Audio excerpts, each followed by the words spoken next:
this rain will be here to stay and help with any sacred fires that Anthony might bring to the table.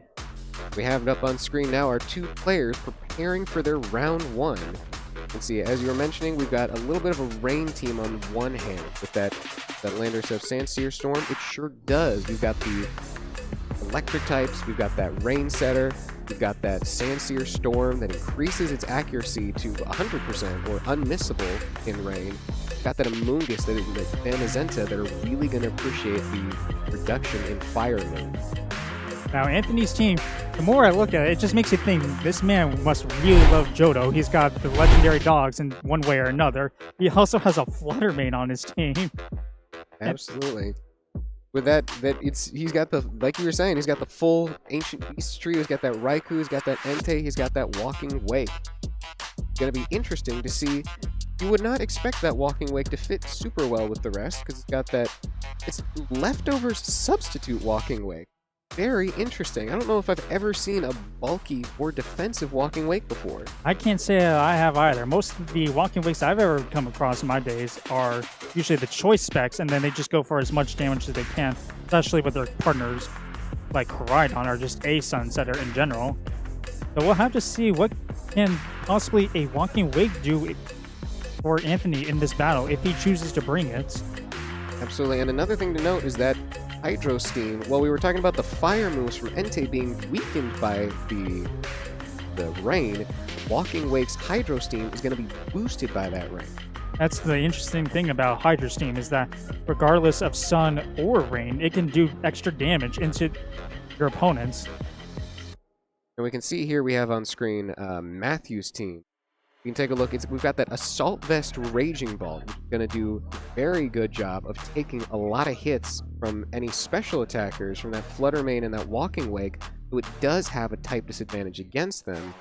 Also got, again, that Pelipper with the Wide Guard and the Helping Hand, along with that Weather Ball and that Hurricane. That means it's going to be very good at increasing its teammates' damage. As we were saying, it's got that boost to that Nussear Storm. We can also see it using that Helping Hand to further increase the power of Nussear Storm, which it looks like is scarfed, actually. So it's going to be faster than normal, as well as being more accurate.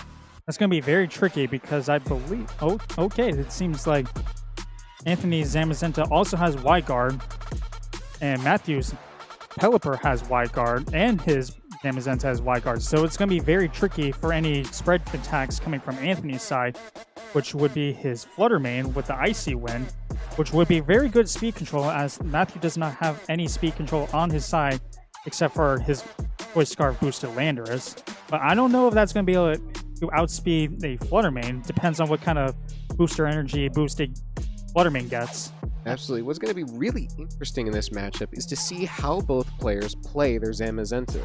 Because the teams, despite having the same restricted Pokemon with basically the same moveset, the teams themselves are built completely differently, with only that Qian Pao in common between them. As we were saying earlier, it's those common meta Pokemon with super creative teams, and I'm going to be very curious to see not only how each player plays their Zamazenta, but how each player plays their Zamazenta into the others. Because Zamazenta has a really good matchup into Zamazenta. Yeah, since it's super effective against and weak against itself. Absolutely. I mean, they might be forced to tear their own Pokemon if it comes to it in a late game scenario, if both of them are still around at the end of the battle.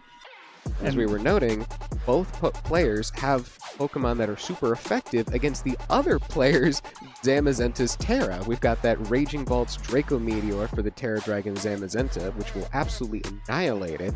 We've also got that, again, Entei for the Terra Grass Zamazenta. And here we have on screen Anthony's team, which is, again, absolutely fascinating. We've got that support inner focus Raikou. I mean, can't be faked out. Not that Matthew has any fake outs.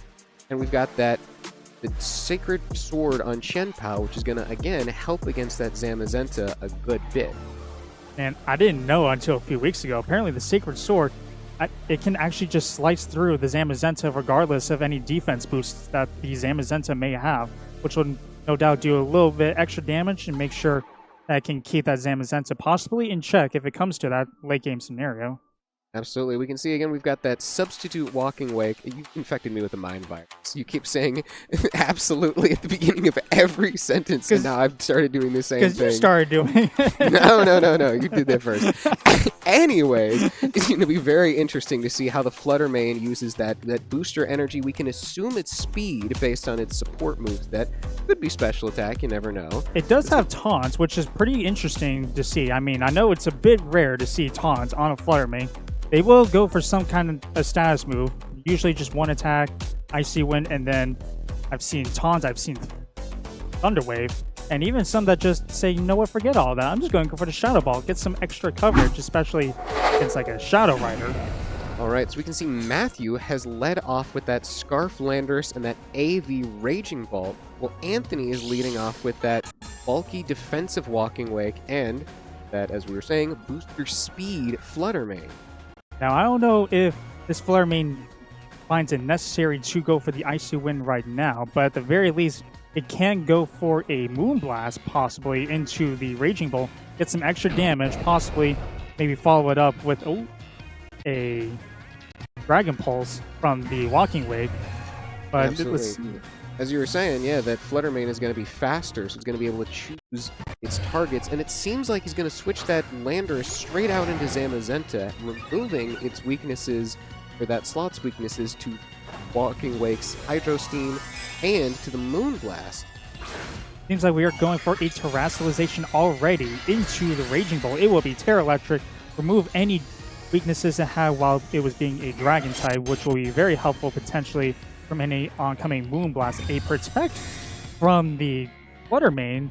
Interesting move right there as he... Oh, a double Protect. Looks like Anthony wants to scout out to see what Matthew will do this turn. And it looks like it was a solid play. You've now baited out the Terastallization and you forced the Landorus out.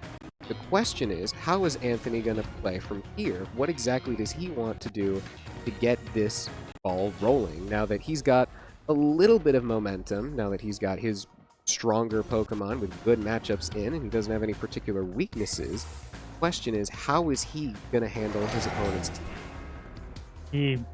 The Zamazenta on Matthew's side seems free to go for attack, especially in that Flutter Mane. That can't Terra out. It is already gone for Protect this turn, so Anthony's only choice is possibly stay in, take a hit, potentially, or switch out into something that he feels comfortable with. Maybe taking a resisted hit, who knows? And then we've got the...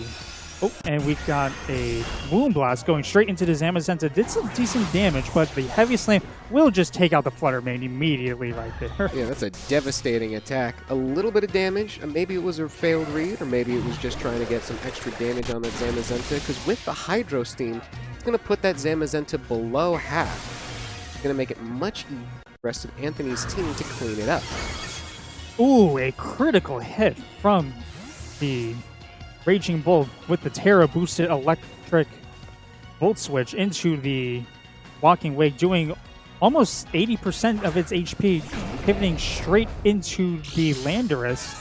And you know, that just goes to show how bulky this Walking Wake is, that it was able to survive a critical Terra electric Volt Switch from Raging Bolt. That thing is a powerhouse. It's nearly restricted in itself. Now we've got that Scarf Landorus back in on the other side. Anthony bringing in the Chien-Pao after losing his Flutter Mane will be pretty good into either of these Pokemon that Matthew has on his side of the field right now. Potentially a Ice Skull Crash into Landorus or a Sacred Sword into Zamazenta.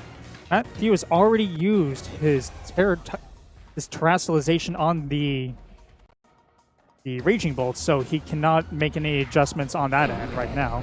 Yeah, so the question is, what does this Landorus want to do? Is it going to get out of there and break the Focus Sash with a U-turn? Or is it going to stay in and get some massive damage with an Earth Power Sandstorm?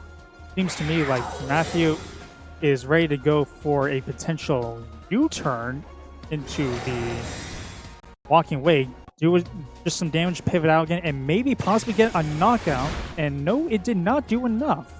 Quite enough, no. That Zamazenta went for Protect, which, as you said, is going to protect it from that Sacred Sword. It is going to give him a chance to do whatever he wants with that other slot. And he's going to go straight back into that Terra Electric Raging Bolt.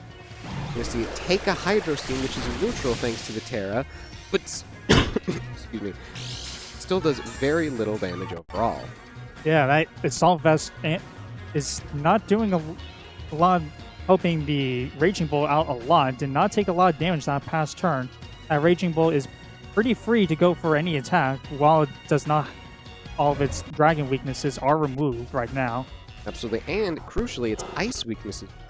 Qianpao does not threaten it nearly as much as it would like to. I think Anthony might be interested. He might go for his Sacred Sword right now. He can get rid of the Zamazenta sooner, and oh yes he does, and it knocks it out impressively. There goes the Zamazenta. You know all 4 Pokemon on Anthony's team yet?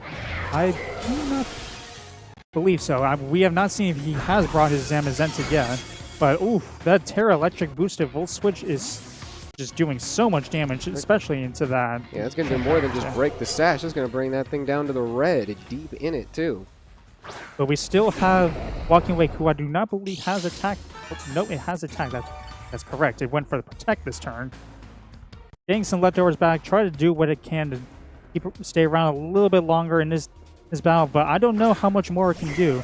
Matthew seems to have a pretty speedy team, and even then, Matthew's team is just doing so much damage that it's going to be hard for Anthony to really adjust into this battle. Yeah, the speed here is really interesting because you've got the priority Sucker Punch on Qianpao and the priority Thunderclap on the Raging Ball. They are looking square at each other, ready to see who wants to fire off first into this next turn. Maybe get a quick knockout potentially. See where we can go from there. Yeah, and that's the thing, as much as Matthew has lost his Zamazenta, he has lost that restricted Pokemon, he does still have Pokemon that can do a serious amount of damage to that Zamazenta on the other team, assuming that's Pokemon. Thunderclap does knock out the Qianpao right there, and the Earth Power knocks out the Walking Wake. So now Anthony, I believe, is down to his last 2 Pokemon, or no, that's right, his Fluttermane was also knocked out. So we have just his Zamazenta left. It is going to be very tricky for Anthony to recover, but I do believe he still has his Terastallization in the back. He does still have that Terra Grass, which is going to help him resist those Earth Powers and any potential boosted electric move, Raging Bolt. It's going to be very helpful, but we haven't seen Matthew's 4th Pokemon yet. It could still be that Qianpao, which is still effective against Grass-type Oh no, sorry, this is the Dragon one. Either way, it's still not weak to Earth Power, and it's still vulnerable to a potential Qianpao Ice move. But now, not only does it resist electric moves, it is also very vulnerable to Dragon moves from Raging Bolt. It looks like that's exactly what it's going to go for, and that's just going to end the game right then and there. That Qianpao, that Zamazenta couldn't really do much on its own like that, even after going for a Terra Dragon right then and there. So it's going to need a lot more support if it wants to be able to make any knockouts into this next battle. Yeah, we can see past has triumphed over present today, or so far at least, with that Raging Bolt surpassing the Raikou that did not end up coming into the battle. It's going to be very interesting to see what adaptations Anthony makes to try and prevent Raging Bolt from running over his team again. That Scarf Lando is very, very scary for his team because it threatens super effective damage against the Zamazenta and is just faster than anything else, except for that Fluttermane, which, again, the issue with Fluttermane having its speed from booster speed, Lando can switch in and out and maintain its speed advantage. Fluttermane gets one shot, and then it's, toast. No doubt about it, with the Fluttermane, it didn't really accomplish much in this first battle. It did some good damage into the Zamazenta, but immediately was knocked out by one Steel-type attack. So maybe Anthony might want to adjust, see if he can bring something that can better hit Matthew's team into the next battle. Maybe he don't need speed control for this next battle. Might need to just be able to find something other way around to break Matthew's team. Yeah, the issue is, like we were saying, that Raikou and that Entei are super interesting picks. The issue is they're also both extremely vulnerable to Earth Powers and Sandsteer Storms from that Landorus. It is going to be a huge threat into Anthony's. already seen the just the pressure it put on, forcing Anthony to play very defensively that first game. So we're going to have to see how Anthony can adapt to handle this unique threat. I tell you that game one right there, Anthony was being very protective of his team. He wanted to just try scout, stall out to see what he can do. Maybe just to get an idea of what Matthews' team is really capable of. Well, so we he can sure make have better. a good idea now, huh? Yeah, and then maybe he can make some better adjustments into game two, and then possibly be able to seal this whole round.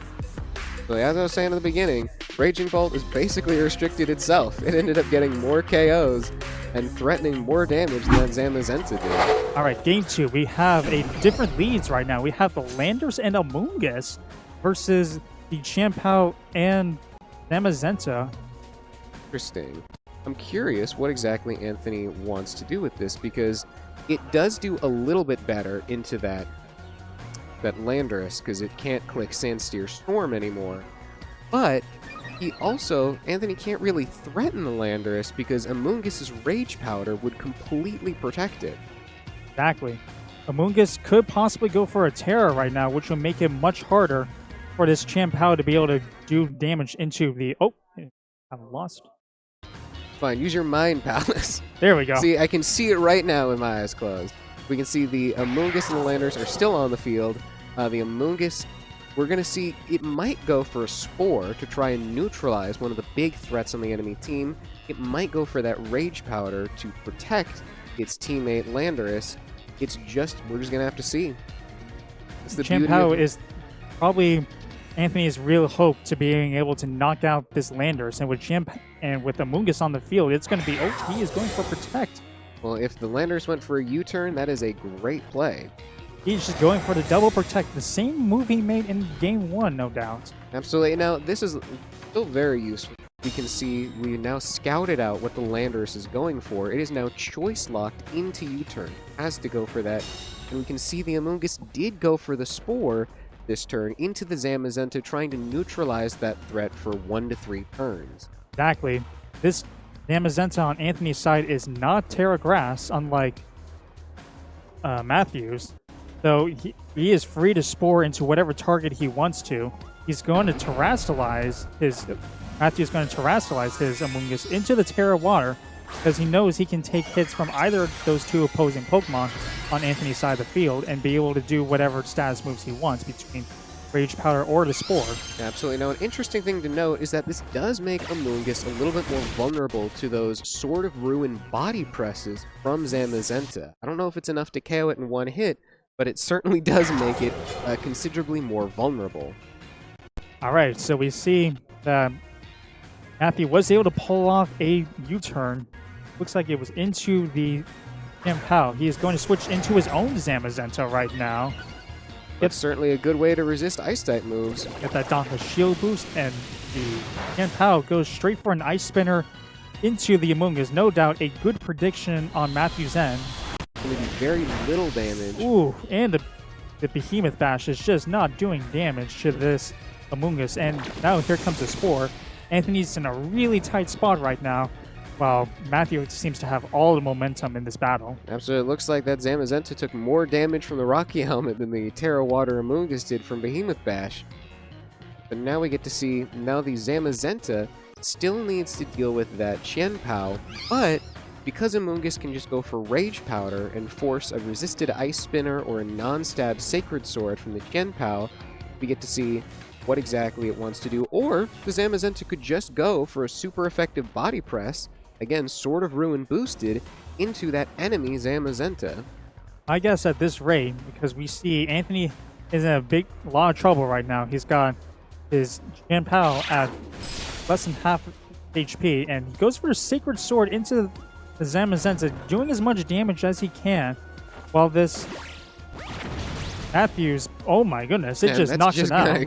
That's just gonna KO. I guess it's the power of that +1 stab, super effective, Sword of Ruin boosted body press. It's gonna finish it off, and that Chien-Pao, he's a little tired after these 3 turns on the field. It's time for him to take a little nippy nap. I tell you, he's been working so hard in his bout. He's trying his best. You know, sometimes you just gotta shut your eyes, go for a little nap on the battlefield. but we will see what Anthony can do to adjust after losing his Zamazenta so quickly into this game too. We're going to see that Entei. Heck yeah, I'm very excited to see what this does. This is in a decent position because that Zamazenta cannot Terra Grass, and while that Amoonguss does have that that Terra of its own, the Entei can also go, well actually it can go Terra Normal, it does not have the Terra Grass, so it is still susceptible to that Rage Powder. That's something it needs to think about. It has to lock itself into a move. It can either go super effective into the Zamazenta and risk being resisted by the Amoonguss, or it can go neutral into the Amoonguss, be resisted by the Zamazenta. We are not going to see the the Terra Normal come out from the Entei this turn. Looks like the Amoonguss just wants to go straight for the Rage Powder because it knows that it can take any Sacred Fires that it wants to. Body Press from Zamazenta does like 95% to that Entei. It's a very good thing he did not go for the Terra Normal. That would have lost him his third or second Pokemon right out the gate. Exactly. That Rocky Helmet damage, that does add up and can make battles really tricky if you go straight into a move that will knock out your Pokemon. We're going to see that Entei switch out to try and save itself just a little bit longer, prevent any spores, prevent dying to Body Press, and we see the Flutter Mane come in. That will be immune to any potential Body Presses if the Zamazenta decided to try and finish off the Entei that way. Looks like another Rage Powder from the Amoonguss. My guess is that he's going to just... Matthew's just thinking, you know, there's not much he can do at this point. He didn't know that Flutter Mane was in the back.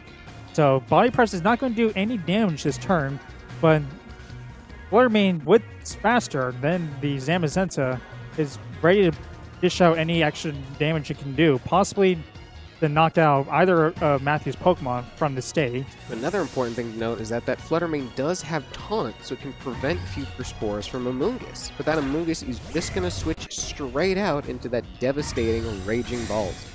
Raging Bolt comes in, and Flutter Mane does protect. And Matthew also protects his Zamazenta. Jinpao, can it wake up this turn? It cannot. So I believe that's its third full turn of sleep, correct? I believe so. It's either second or third full turn of sleep. So we'll be waking up next turn, and then that can get Matthew into a better position, what possibly doing a Icicle Crash into the Raging Bolt. And a Terastallization from Anthony right now. He is going for the Terra Fairy into the Flutter Mane right now. That makes sense. You need to get as much damage as you can off with that thing, because if you can't, it's going to go down to a Heavy Slam, and it's going to put Anthony in a very rough position. It's the Thunderclap is going to be the first thing to move, though it's going to KO that Chien-Pao before it can wake up. I guess that Amoonguss really put it to a tremendously long sleep. And the Moonblast goes actually into the Raging Bolt, surprisingly, and then the Heavy Slam just knocks out the Flutter Mane in one hit. So all Anthony has left is that 5% HP Choice Locked Entei. I don't know if I think... much as I love the Triple Beasts team, I don't think Entei has what it takes to clutch this one up. Given if it hits the Amoonguss, it's just going to go down to the Rocky Helmet chip. As much as Anthony had his heart in this battle with a very creative team, it just was not enough to defeat Matthew in this battle, and Matthew is just going to take our game one. That Terra Electric Raging Bolt and that Choice Scarf Landorus with that Terra Water Amoonguss are just going to put so much pressure on Anthony's team that it seems like he's going to be unable to make it out of this one in one piece. But you know, it's okay. We still have a few more rounds. Anthony can pick it up if he wins a few more matches in the next few rounds. Absolutely. I will be very interested to see how far this Beasts team can go. Just losing one battle does not mean that it's over, so we will see if possibly maybe he can make some adjustments throughout the rest of the day. I would still love to hear more about him later to tell me about what his process was in creating this very interesting team. Absolutely. I think this was just a really rough matchup. Again, that Choice Scarf Landorus and that Terra Water Amoonguss really put an egregious amount of pressure on all of those ground weak and fire attacking Pokemon on Anthony's team. That's one of the things about Reg G is it's very matchup dependent. You have to have a very adaptable team if you want to be able to handle the varying threats that are going to be on the enemy team. I tell you, the power levels in Regulation G, you have to make the most out of every move that you make in these battles, because one wrong move or one wrong prediction can be the end of one of your Pokemon. Or one full 3-turn sleep. Oh man, I tell you, that was really tough to see right there. Full 3 turns of sleep, and that poor Chien-Pao just could not do what Anthony wanted it to do in that past round. And the fact that Matthew was just able to completely ignore it. He didn't have to target it. He didn't have to worry about a Sacred Sword. He didn't have to worry about an Ice Spinner. He was just able to sit there and pretend it did not exist because it was just so tired, man. Like, Matthew was still able to, piggyback off of the Sword of Ruins ability and do extra damage into all those opposing partner Pokemon next to the Chien-Pao right there, getting easy knockouts. Especially, I was surprised to see Anthony's Zamazenta get knocked out immediately from one body press. Absolutely. That Sword of Ruin is a double-edged sword. Sword of Ruin taketh and Sword of Ruin giveth. Exactly. Anyways, I will be very excited to see how far Matthew is able to take this team. That normally when you see a Landorus, it's got that Life Orb to really boost the power of moves like Sandsteer, Earth Power, and Sludge Bomb. So it's interesting to see a Choice Scarf one. Very curious to see how far that'll take it, and if that unconventional tick pick, we already saw that relatively unconventional pick put in a lot of work against this team with a good matchup. It'll be interesting to see how other teams prepare for or adapt to something that you don't see very often that is already proven to be a good off-meta pick. Exactly. That Choice Scarf. Oh. Choice Scarf is pretty tricky to go into because it already has so much power between the sheer force and that it can just think, you know what? I'm already strong enough. I'm going to go for the Choice Scarf, get an extra edge with the speed boosts, and then be able to hit the unsuspecting opponents. Especially that Zamazenta, it will be very hard to adjust when have something that can just outspeed you and then knock you out with a special ground type attack, which are pretty rare to find. That's what makes Landorus so special into these battles. Absolutely. And we can already see normally Chien-Pao as an ice type is a really good matchup against Landorus, right? That powerful Sacred Sword and that ice move that's 4 times effective either forces a Terra from Landorus or just threatens it off the field entirely. That matchup got completely flipped by that Scarf U-turn, actually threatening the 2-hit KO on Chien-Pao instead, doing enough damage that a Thunderclap, even without the Terra, was still able to finish off the Chien-Pao. That was completely able to reverse the roles of those Pokemon. All right, and it looks like we are going to take a short break, but be back in a little bit for our round 2. Stay tuned, folks. Have a good one.